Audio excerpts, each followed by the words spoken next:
Votre confiance nous honore, mesdames et messieurs, bonsoir et bienvenue dans cette édition d'information à la une de l'actualité. Après sa participation à la 69e session des Nations Unies, professeur Alpha Condé était ce vendredi devant la presse pour faire le point de cette session tenue du 24 au 28 septembre. La fête de Tabaski, c'est dans quelques heures et les préparatifs vont bon train. Une fête qui s'annonce dans un contexte particulier. Malgré l'existence d'Ebola et la conjoncture difficile, les fidèles musulmans s'apprêtent à s'acquitter de leur devoir religieux, celui de tuer un mouton mais aussi de bien paraître. Vous les entendrez dans cette édition. Encore une fois, bienvenue à tous. Tout d'abord, le président de la République a fait ce vendredi le compte-rendu de la 69e session ordinaire de l'Organisation des Nations Unies. C'était lors d'une conférence de presse organisée à cet effet au Palais Sékou Touria. Une manière pour professeur Alpha Condé d'établir le pont de communication entre la presse publique et privée en Guinée. Marie-Chela Fofana pour plus de précisions. À travers cette conférence de presse, le président de la République, professeur Alpha Condé, veut entretenir le point de communication établi entre lui et la presse guinéenne depuis son retour du sommet États-Unis-Afrique. Pour la rencontre de ce vendredi, professeur Alpha Condé a fait le point de la 69e session ordinaire des Nations Unies tenue du 24 au 28 septembre dernier à New York aux États-Unis. L'épidémie de la fièvre hémorragique à virus Ebola était au centre des discussions. La communauté internationale s'est enfin mobilisée. Comme je l'avais dit, si cette mobilisation avait eu lieu 2 mois plus tôt, on ne serait pas là aujourd'hui. Mais enfin, l'essentiel c'est qu'aujourd'hui la communauté internationale s'est mobilisée. Vous savez que le Conseil de sécurité a voté à l'unanimité de 15 membres, plus 130 États, dont 20 se sont ajoutés après, pour déclarer l'Ebola menace pour la paix et la sécurité mondiale. Vous savez qu'il y a eu un sommet spécial de haut niveau avec tous les grands dirigeants sur l'Ebola. Des décisions importantes ont été prises. Le lendemain, le 26, à la Maison Blanche, le président Obama a convoqué aussi une réunion sur l'Ebola. Nous avons estimé que la Guinée doit être maîtresse de ce que nous devons faire. Nous voulons bien collaborer avec les gens, mais c'est la Guinée qui doit déterminer qu'est-ce que nous voulons. Durant les échanges au sommet des Nations Unies, 4 points essentiels ont été défendus par le chef de l'État. La première chose, c'est pas seulement des promesses, mais une intervention immédiate. Plus tôt on intervient sur le terrain massivement, plus on a de chances d'éradiquer la maladie. 6 mois, tout ça c'est trop. Nous disons, on doit se battre pour finir d'ici fin décembre. Donc, immédiatement, l'intervention sur le terrain, massivement, au niveau des médecins, au niveau des laboratoires mobiles, mais aussi au niveau des centres de transit. Je vous expliquerai après. La deuxième chose, c'est le renforcement de nos capacités hospitalières. Aujourd'hui, l'Ebola est une grande malchance pour nous. Mais si nous nous mobilisons, nous nous donnons la main, nous sommes capables de transformer cela en bonheur. Ça veut dire nous voulons renforcer notre système sanitaire de telle sorte que nous soyons capables désormais de faire face à n'importe quelle épidémie. La troisième, évidemment, l'Ebola a beaucoup de conséquences sur notre économie. Donc il s'agit d'une aide budgétaire à la hauteur du manque à gagner que nous avons, afin que tous les projets que nous avions, que nous puissions réaliser ces projets. Mais en plus de cela, j'ai ajouté un quatrième point, la communication. La communication a été mauvaise pour plusieurs raisons. D'abord, on était au mois d'août. Au mois d'août, il n'y a pas beaucoup d'activités et c'est le temps mort. Donc tout le monde, Ebola, Ebola, Ebola, Ebola. La deuxième chose, la communication n'a pas été bonne. On aurait dû dire dès le départ, on ne meurt pas nécessairement d'Ebola, ce qui n'a pas été le cas. Plusieurs aides ont été annoncées au cours de ce sommet, notamment celle de la Banque mondiale qui s'élève à hauteur de 25 millions de dollars. Professeur Alpha Condé insiste sur le fait que la sensibilisation est le moyen le plus efficace pour lutter contre le virus Ebola. Autre titre de cette édition, le comité de crise sur les événements de Womé où 8 personnes ont été tuées le 16 septembre dernier s'est présenté ce vendredi à la presse. À travers une conférence de presse, ce comité a fustigé les déclarations de certaines autorités visant à stigmatiser la région forestière et demande au gouvernement le retrait immédiat des forces de défense actuellement postées à Womé. Benou Marsila. Constitué d'acteurs politiques, députés et fils ressortissants de Womé, ce comité de crise se montre déterminé pour la manifestation de la vérité dans les tueries de Womé et à la recherche d'une paix sociale durable en Guinée forestière, une région devenue ces dernières années l'épicentre des violences en Guinée. Ce comité de crise qui fait sa première apparition publique a fustigé le comportement de certaines autorités du pays dans cet événement tragique dans lequel 8 citoyens ont été assassinés le 16 septembre dernier. Le comité constate avec regret que depuis ce tragique événement, nombreux sont ceux qui ont prononcé des jugements actifs de nature à compromettre dangereusement l'œuvre de justice. Les membres ne souscrivent pas à la démarche du gouvernement et s'insurgent contre ce qu'ils qualifient de stigmatisation de la région forestière. La responsabilité pénale, elle est individuelle. Womé, c'est un village qui compte au moins 5000 hommes et femmes. Si un acte aussi odieux a été posé, c'est peut-être le fait de 5 ou 10 personnes.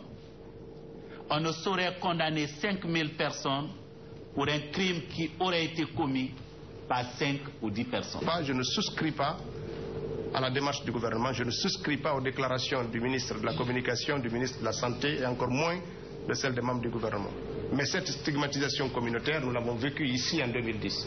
Lorsqu'on nous a prétendument parlé d'un empoisonnement des Peuls par les Soussous, c'était dans ce même cadre. Le comité recommande aux autorités et aux communautés des Érékouré diligenter dans les plus brefs délais une commission d'enquête impartiale afin de faire la lumière sur ce qu'il convient d'appeler aujourd'hui les incidents regrettables de Womé.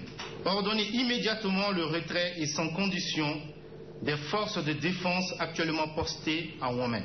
Aux communautés des Érékouré et des sous-préfectures rattachées, privilégier la négociation et les autres modes de règlement pacifique des conflits. À la question de savoir pourquoi retirer les forces de défense à Womé où des citoyens ont été massacrés, Olemoukou Nikouruma, député, répond avec fracas. Envoyer l'armée là, c'est contrevenir à la constitution guinéenne, sauf si le président de la République, suivant l'article 90 de la constitution, avait déclaré un état d'urgence, ce qui n'a pas été fait.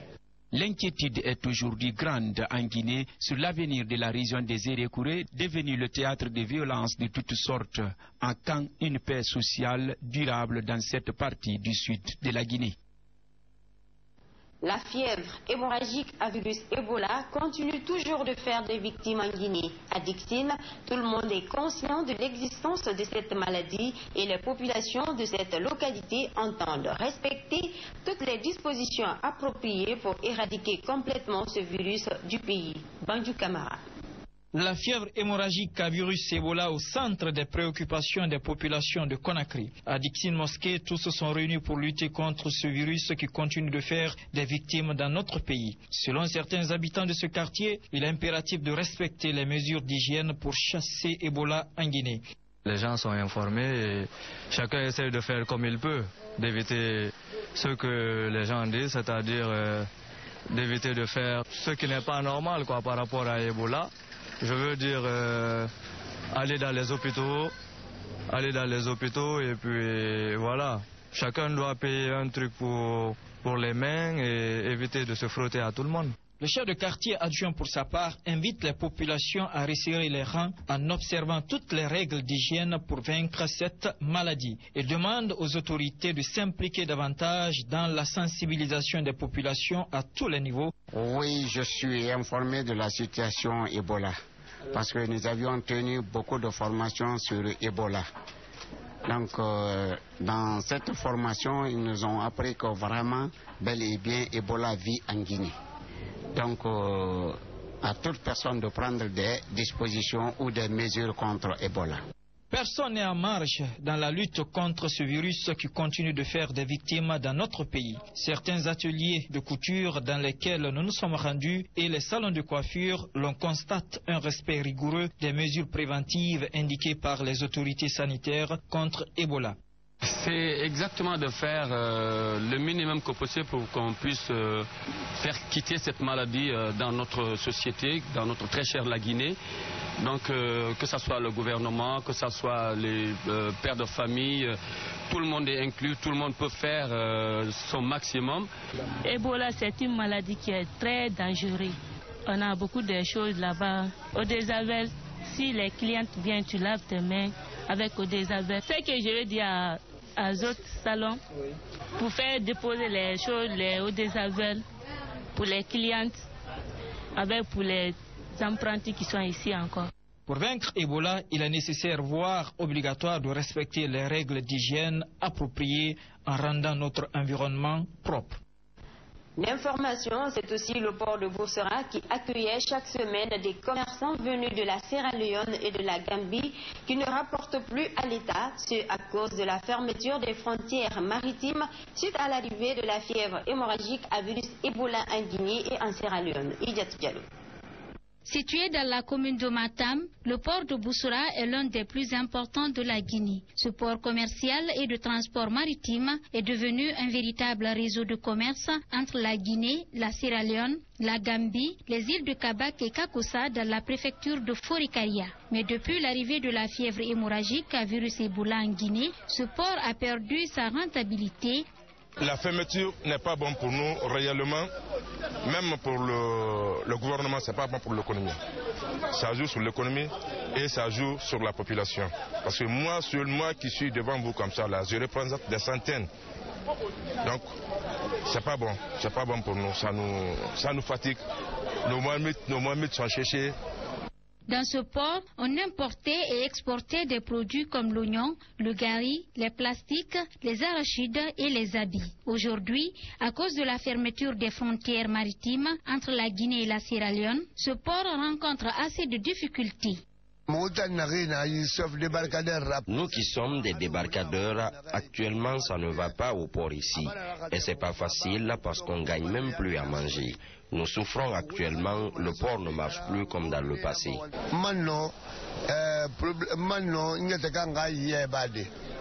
Le chef de bureau des douanes de ce port demande aux uns aux autres de s'impliquer activement dans la lutte contre Ebola afin de l'éradiquer. Tous les débarcadères qui se trouvent aux environs de Conakry relèvent d'ici. Donc, présentement, notre premier devoir, c'est la lutte contre Ebola. Là. Le directeur général des douanes, colonel Toumani Sangaré, a conduit une forte délégation ici ce matin. Ils nous ont amené assez de kits pour le lavage des mains. Nous savons tout. Ils ont amené un thermoflash aussi. Le voilà. Donc, présentement, personne ne va rentrer par là sans que tu ne sois contrôlé et remis au service sanitaire. En attendant que les frontières maritimes soient réouvertes, les travailleurs de ce port se demandent à quel sens se vouer.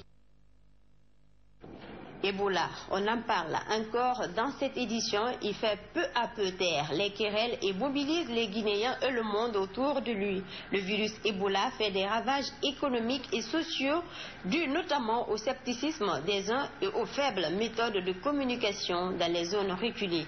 Les dons affluent et la commission de riposte espère endiguer Ebola du pays dans un bref délai. Aboubakar Sidikimani. Éradiquer le virus Ebola à tout prix est devenu le mot d'ordre en Guinée. Découvert en 1976 au nord de la République démocratique du Congo, Ebola est devenu la nouvelle star de la Guinée depuis son apparition. À lieu et place de la politique, dans les bars-cafés, dans les marchés et dans les voitures, les populations de Conakry s'intéressent ces derniers temps au virus devenu maître d'un trône, jadis occupé par le couple Wemark Sabari Technologies. Ebola est au centre des préoccupations à tel point que la rentrée scolaire et la célébration de l'an 56 de la fête de l'indépendance ont été reportées par le gouvernement. En plus des impacts économiques, Ebola a aussi engendré un impact social à cause des nombreux orphelins qui ont perdu leurs parents. Aujourd'hui, malgré les multiples campagnes de sensibilisation à tous les niveaux, ce virus continue de se freiner en chemin. Ebola est parvenu à imposer sa suprématie sur un territoire qui était jusque-là à portée de main du choléra. Si depuis la présidentielle de 2010, les Guinéens étaient sous l'emprise d'une crise politique profonde, Ebola a néanmoins contribué à recoudre d'une manière ou d'une autre le tissu social à travers une mobilisation générale à tous les niveaux. Malgré cette mobilisation des partenaires et des populations guinéennes, certains citoyens sont toujours sceptiques face à la présence du virus Ebola et d'autres estiment qu'Ebola serait une pure invention. Un scepticisme qui justement contribue à la propagation du virus Ebola en Guinée et qui a conduit au triste massacre de Womé dans Zérékori. L'on assiste aussi à une recrudescence du virus dans des villes jusque-là épargnées par Ebola à cause du retour croissant des Guinéens infectés en provenance du Libéria, un pays qui de nos jours croule sous le poids des malades d'Ebola, d'où la nécessité d'augmenter les centres d'accueil et de traitement. L'on assiste aussi à une recrudescence du virus dans des villes jusque-là épargnées par Ebola à cause du retour croissant des Guinéens infectés en provenance du Libéria, un pays qui de nos jours croule sous le poids des malades d'Ebola, d'où la nécessité d'augmenter les centres d'accueil et de traitement en Guinée et aussi une sensibilisation outrance des populations afin de mieux combattre la maladie. La coordination se donne au moins 6 mois pour éradiquer Ebola du pays. Y parviendra-t-elle? Pour l'heure, une question qui reste sans réponse. Dans cette édition également, à travers un communiqué rendu public hier jeudi, le gouverneur de la ville de Conakry a déclaré que tous les concerts dans la capitale sont annulés. Beaucoup de personnes ont du mal à cacher leur malaise face à cette décision d'interdiction par les autorités. Saran Camara. La décision du gouverneur de Conakry d'interdire toutes les manifestations culturelles à compter du 2 octobre 2014 enrage le monde du showbiz guinéen. Pour les autorités de la ville de Conakry, cette décision fait suite à l'état d'urgence sanitaire décrété par le chef de l'État. Ce que nous savons de la responsabilité que nous avons prise face à cette interdiction, c'est aussi au vu de tout le monde que Ebola est une affection dont la gravité est connue de tous. Et c'est par rapport à cela que nous nous sommes acquittés de notre devoir et à temps pour dire que c'est interdit les manifestations. C'est à travers les manifestations, les contacts, la promiscuité que cette maladie se transmet. Et il est entendu qu'il faut rompre la chaîne de contamination. C'est avec ces précautions qu'on rompt la chaîne de contamination. Pour certains opérateurs culturels, cette décision est anormale et unilatérale. Pour ce faire, ils ne comptent pas en rester là. Il a supprimé, nous on va obéir. Mais je porterai plainte qui nous rembourse, qui nous dédommage ce qu'on a investi. Face à cette annulation, les jeunes soutiennent que le virus Ebola ne doit pas être un obstacle pour continuer à vivre. Pendant la fête, les gens ont l'habitude de sortir, de se regrouper. Donc forcément, demain, les gens vont se regrouper. Mieux vaut faire les sensibilisations dans le sens que, il y a Ebola, partout où les gens vont être, il faut prendre des précautions parce qu'on n'est pas en quarantaine. Quand tu dis aujourd'hui, les commerces n'ont qu'à fermer, les commerçants, ils vont souffrir. Quand tu dis aujourd'hui, l'école ne va pas s'ouvrir, les enseignants vont souffrir. Donc quand tu dis aussi qu'il n'y a pas de spectacle, les artistes vont souffrir, il y a des promoteurs culturels, ils vont souffrir. Mais face à Ebola, on ne peut pas reculer. On ne peut que prendre des mesures de prudence pour éviter vraiment la propagation. Prévu, entre autres, au Palais du Peuple et au Jardin 2 octobre, ces spectacles avaient enregistré la participation de grands noms de la musique guinéenne pour égayer la jeunesse. Comme à Conakry, la grande Mamaya de Cancan paye aussi les frais du virus Ebola. Les préparatifs de la fête de Tabaski vont bon train. À quelques heures de sa célébration, le grand marché Madina est envahi de fidèles musulmans venus s'acheter de quoi se vêtir le jour de l'Aïd el-Kébir. Avec la conjoncture actuelle du pays, commerçants et fidèles rencontrent d'énormes difficultés. Le constat avec Andrea Molomo, ici à Gadjakiti.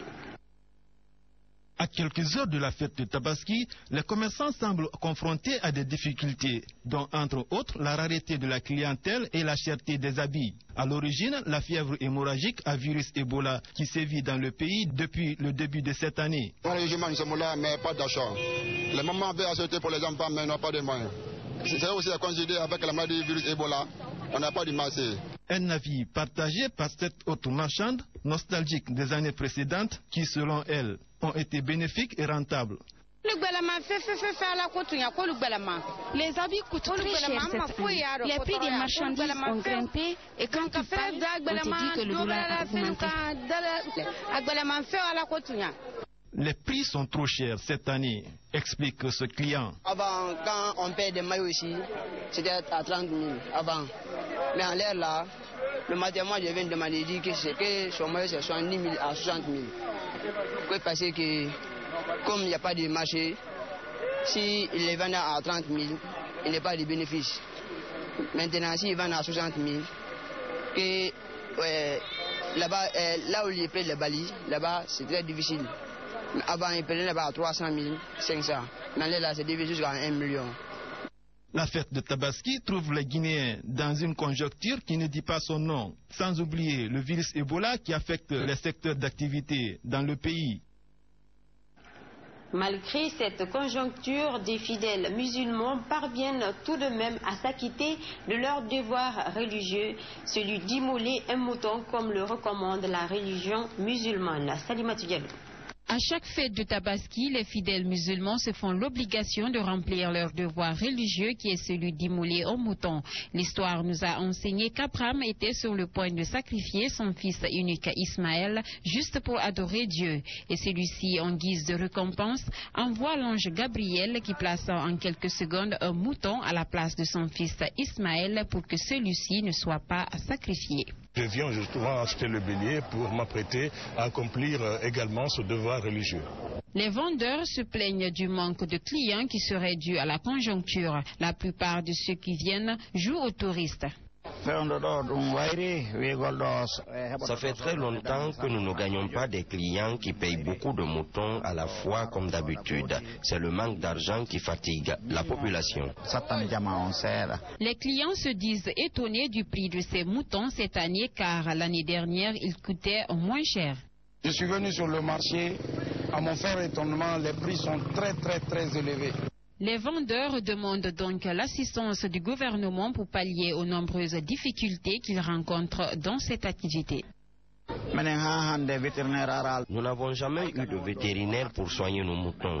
Nous n'avons pas non plus de place pour abriter les moutons en cas de pluie. Si nous ne recevons pas des moutons venant du Mali, nous n'allons pas du tout nous en sortir. Cette fête s'annonce dans une conjoncture qui ne dit pas son nom en Guinée. C'est en tout cas l'avis de ses clients trouvés sur place.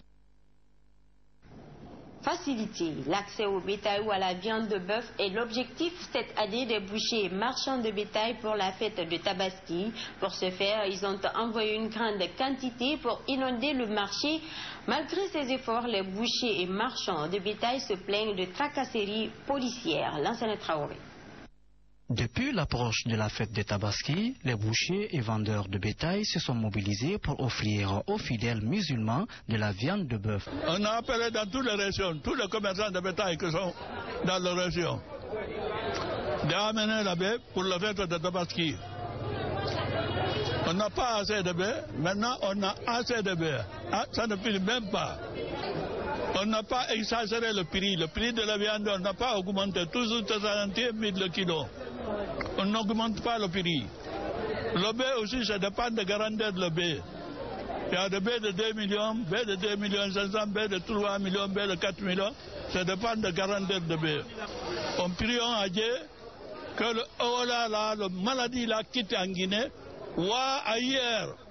Les bouchers et les marchands de bétail disent cependant être victimes de tracasseries policières dans l'exercice de leur profession. On a des difficultés avec les tracasseries policières en route et nous voudrons que cela cesse à partir de la cimenterie Sonfonia et jusqu'à Koza. Les tracasseries se passent comme ça puisque les bêtes étant fatiguées, quand tu prends une bête par exemple à Kerouani, tu viens avec elle étant fatiguée, on garde le véhicule ici durant 1 heure, 2 heures et quand tu payes une bête là-bas à 4 millions, 5 millions, tu viens jusqu'ici, par l'incompréhension encore des services de sécurité, vous arrivez à perdre cette bête. Vraiment, c'est décourageant. Malgré la conjoncture, nombreux sont ceux qui veulent acheter un bovin pour l'immoler le jour de la fête, comme le recommande l'islam. Je suis venu payer un peu, respecter notre coutume musulmane, parce qu'on doit le faire pendant la fête du Tabaski. Les prix sont différents, mais nous espérons trouver un bœuf pour les moulets demain. La fête de Tabaski 2014 est une occasion pour les bouchers et marchands de bétail du pays d'exprimer leur solidarité dans la lutte contre le virus Ebola. Un reportage signé Lansana Traoré à l'approche de la Tabaski. De nombreux Guinéens ont pris l'habitude de se rendre au village ou dans les villes de l'intérieur, des déplacements qui animent les différentes gares routières de la capitale. C'est le cas de Bambeto qui a accueilli beaucoup de passagers ce vendredi, contrairement de Madina qui a connu peu d'affluence. Maniankone.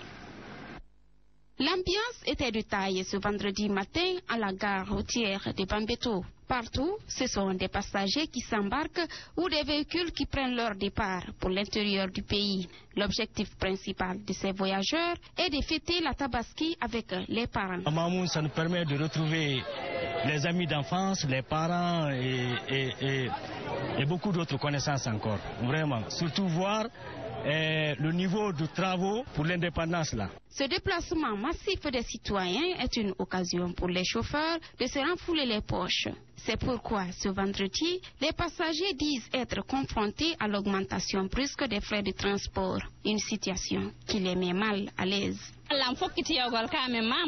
Je suis prête à me rendre chez moi à Mamou, mais depuis 6h30, je suis à la gare. Il n'y a pas de voiture. Ils vendent les billets par connaissance.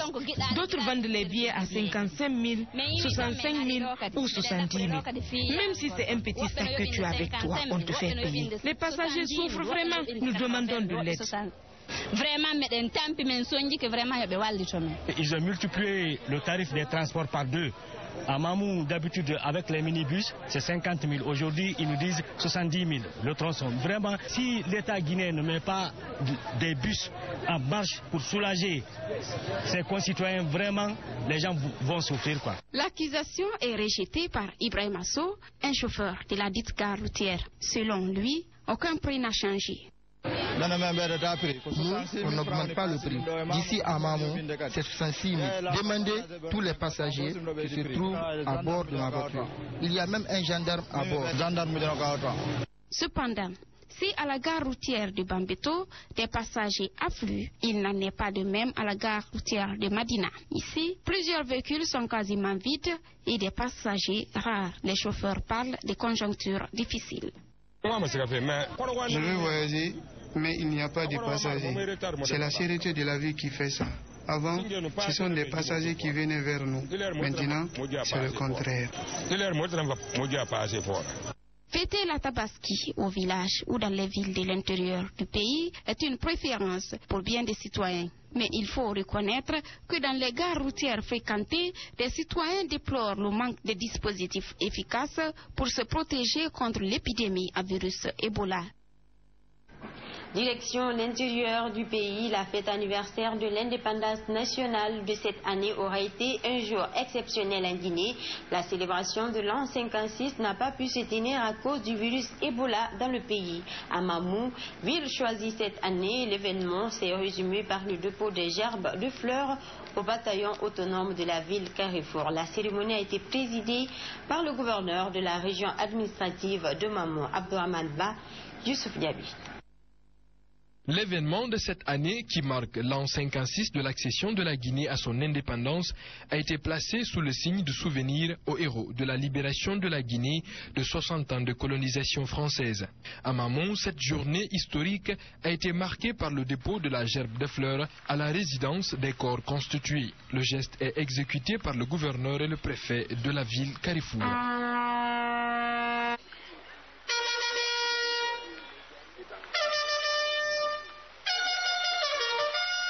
Une restriction donc causée par l'épidémie d'Ebola qui décime des familles en Guinée. Le gouverneur a ainsi expliqué la particularité de cette année. Nous sommes aujourd'hui un jour exceptionnel parce que nous sommes à notre 56e anniversaire de notre indépendance. Mais aujourd'hui, nous sommes dans une situation d'une maladie extrêmement contagieuse et très grave que nous devons coûte que coûte extirper de notre pays, nous avons pour le moment déposé la gerbe de fleurs qui symbolise la fierté de la Guinée, qui rappelle le 28 septembre 1958. Poursuivant, le premier responsable de la région de Mamon a rappelé aux forces de défense et de sécurité le rôle courageux que l'armée guinéenne a joué dans la libération du continent africain. Je dois vous dire ici que la table.